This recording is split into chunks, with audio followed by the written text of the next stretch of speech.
There are 7 core terms you must understand before you start selling AI services, because the fastest way to lose a deal is to sound like someone who only understands the tech but does not understand the business.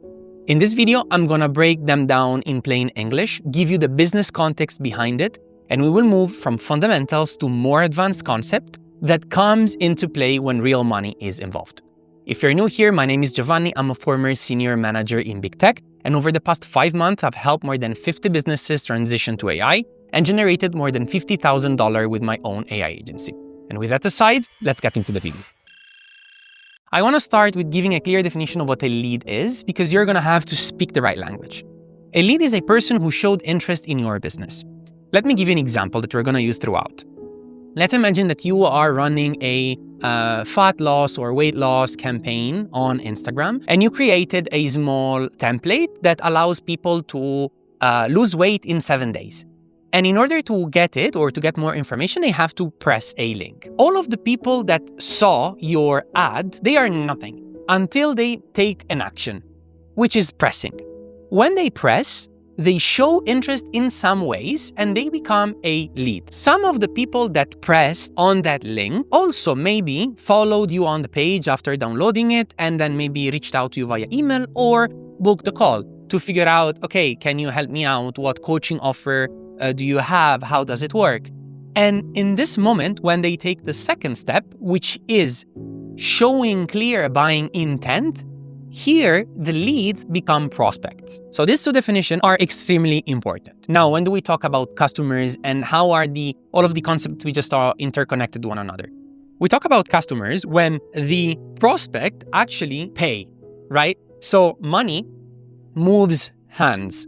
The fact that someone tells you, hey, I'm so interested in your service, I will pay for sure, and then they don't pay, that is still a prospect because the person showed buying intent. That's not a customer yet. And one concept that it's very important is that this thing right here, it's a funnel and it's totally normal. And let me use a color that maybe it's not in the funnel yet.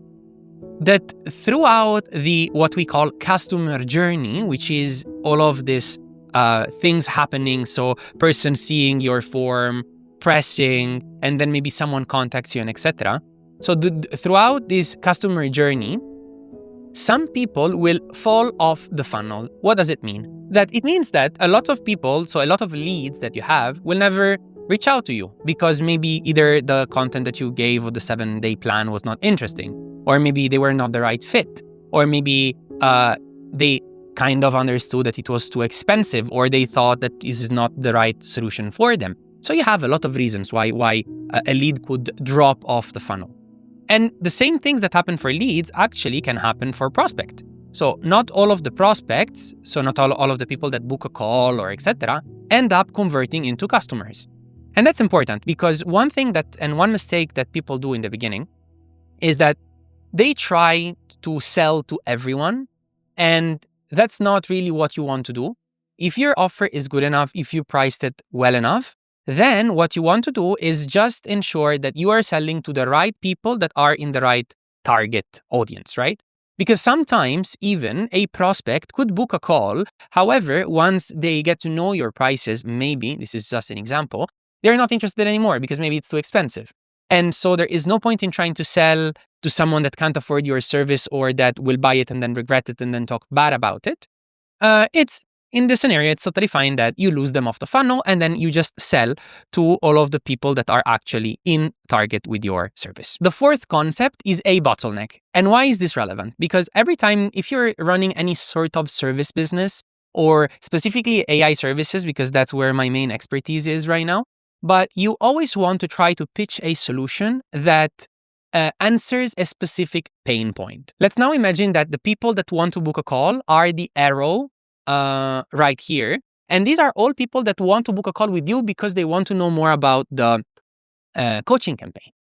Now you have 1, 2, 3, you have X amount of, potential prospects. But now let's make the assumption that you can take just one call a day. So you can clearly see that in this process, there is a bottleneck, which means that for some reason, the process is not giving you the result that you want, or it's slowing the growth, right? Which is why this definition, a bottleneck is the main problem in the business that it's holding back growth. And the example that we made, the main bottleneck would be that you can take one call a day, even if you had like 1,000 prospects coming in. And that's very interesting because now, if we were to make this example into okay, let me give you an AI solution. Now here, it would be the place in which you can pitch, okay, how about don't we put AI here? And we have something that, I don't know, automatically calls the prospects and qualifies them for you. So the people that are just coming in the call are like, are only people that really want to buy. Or how about you don't start hiring more? Because then maybe that like cost for a person is 1. And then from a lead or a prospect, if that comes in, you make 10. So your net is 9. And maybe with 2 people, you can take 3 calls. And then maybe the process scales, right? So the bottleneck is very important to identify in any sort of service business, because it will help you to understand what really your customer needs, potential customer, now we are talking about, of course, but your customer needs, and where really you can make the difference, because where you can make the difference is generally where they are going to be willing to pay the most amount of money for, because that's a real problem that they currently have. And if you can frame it properly, then they're going to be able to, see it also themselves, because sometimes it's not easy when you're inside a business to see the problems. And you can help them out. So mapping bottlenecks is super important. The other thing that's very important for you to understand, and here we're moving into a bit more advanced concept, it's what's called the time to value, which is the time that your customer, potential client, whatever, will take once he paid in order to see the first visible results. And I don't recall where I took this, but this curve helps you understand pretty clearly the thing. And this is what usually happens when people start with AI services. You have that on this axis, you have the perceived value, and here you have the time. Here is where your need is identified. Let me use a darker color. So you identify the need, and here you sell the solution. Let's imagine that right here, it's all of the times that it took for you to convince the, entrepreneur that the solution was going to be good, and etc. Then what happens for in general, when you are starting to implement your solution, is that the perceived value, and it's a natural thing of the solution, it's going to start decreasing. And because in the mind of the person, there will be, okay, does the solution really deliver the results that I want, and etc. And basically what happens is that if you're starting with your first customer ever, you are generally going to have an 80-20 of what the deadline of your project is, and etc. However, you're going to delay it because you really don't know at first, unless you took like 6 years to deliver a project, but you still don't know how much it will probably and likely take, right? So you're going to have some delays, and then the implementation is live. And once it goes live, or actually it goes live right here, and then here it's the moment where the person starts seeing the results of the things that they paid you for. So with this in mind, why is this important? Because this period right here, even though no one talks about it, but it's generally and let me clear it up, maybe it's easier. It's generally the noisiest one that you have, because your client just paid you, but you still don't have, that authority, or they still don't believe you that, you are going to be able to deliver the results. So if you can shrink this time like by a lot, that is going to be good both for you and for your client. Because let's imagine that I tell you, hey, I'm going to implement now a cold email marketing solution. And the steps are the following. The first 21 days, nothing is going to happen because we're going to warm up the domains, which is the reality.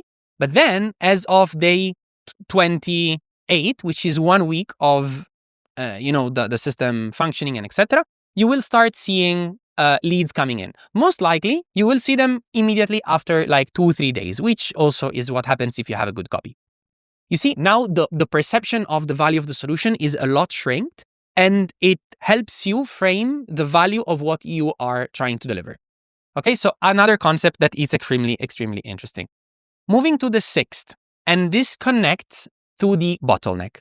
When you're pitching solution in any shape or form, and let's continue with the email marketing, you need to ensure that the solution that you're pitching actually matches with the current capacity that they have inside their organization, or if it doesn't, you need to ensure that they can close the gap between what you're going to provide and the capacity that they have. For this reason, I provided you a definition, which is capacity is how much more work a business can handle without hiring more people. And let's imagine, going back to the example, that, and this is an easy example, and then I'm going to make it business-wise, that you are holding a cup of coffee. Capacity is how much you can fill the cup up until the coffee starts spilling out, right? And when it spills out, even in business, I mean, it's a nice problem to have, but you don't want that to happen because, for example, in the email marketing campaign, maybe you are asking the client to buy a more expensive plan that maybe they are not ready to use, or they cannot use because you're going to bring them too many leads, which is a thing that happens for small, medium businesses, by the way. And then you have the whole different process, which is scaling the business. Okay. So ensure, and this is one of the things that ideally you should be understanding in the moment in which you pitch the solution, that they have the capacity to sustain incremental leads. Now, the last term that I would like to introduce is the ROI, because this is the only thing you should be speaking about during your sales pitch, right? You are only going to sell the solution talking about the ROI of a solution. You're never going to sell a solution talking about the tech itself. No one cares about how the email marketing campaign works, but everyone cares about how many leads are you going to bring me? How much is it going to cost me? How much am I going to spend? And so on and so forth.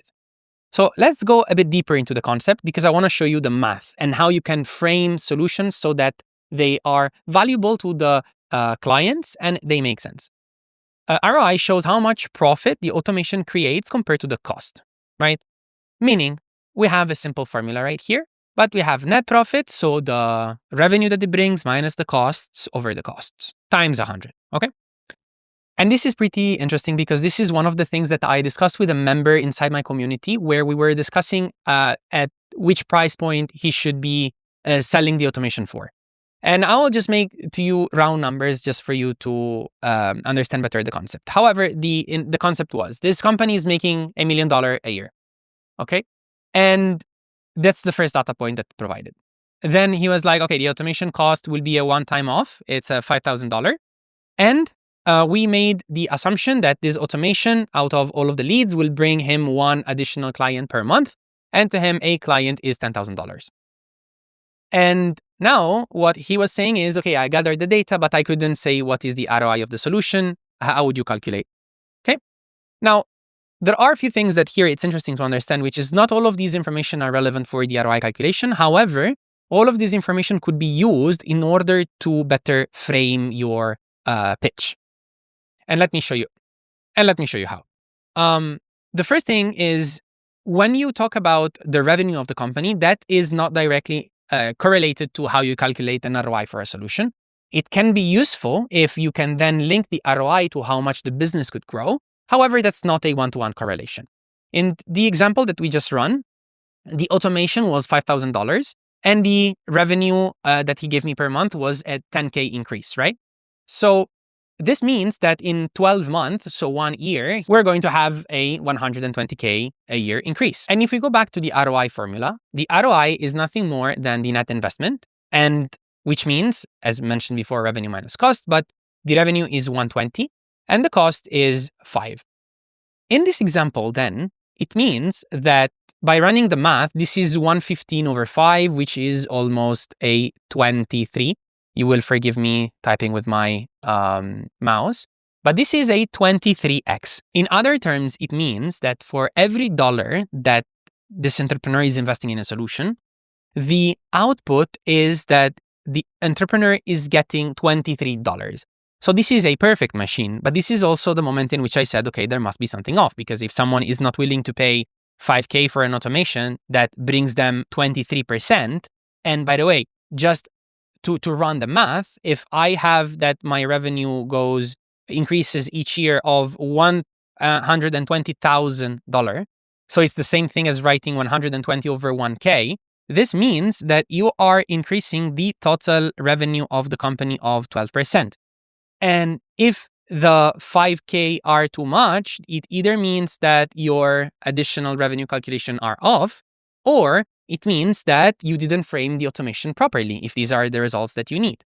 And this is why it's so helpful to have these numbers overall, because it really helps to frame. Like if I tell you that, let's imagine that these numbers are now correct. I'm not gonna go over them, but this would mean that your automation is going to give $23 for each dollar that you put in, and it's going to increase the top line of the business of 12% in the first year, which is insane numbers. And you now understand that if I were to sell you a email marketing campaign and I were to frame it from, okay, this is how the tech works, or hey, you're going to get 120K a year more, which means your business will grow 12% the first year, that's a completely different outcome, right? Okay, so now you have the 7 terms that you need to focus on and you need to know when you start selling AI solutions.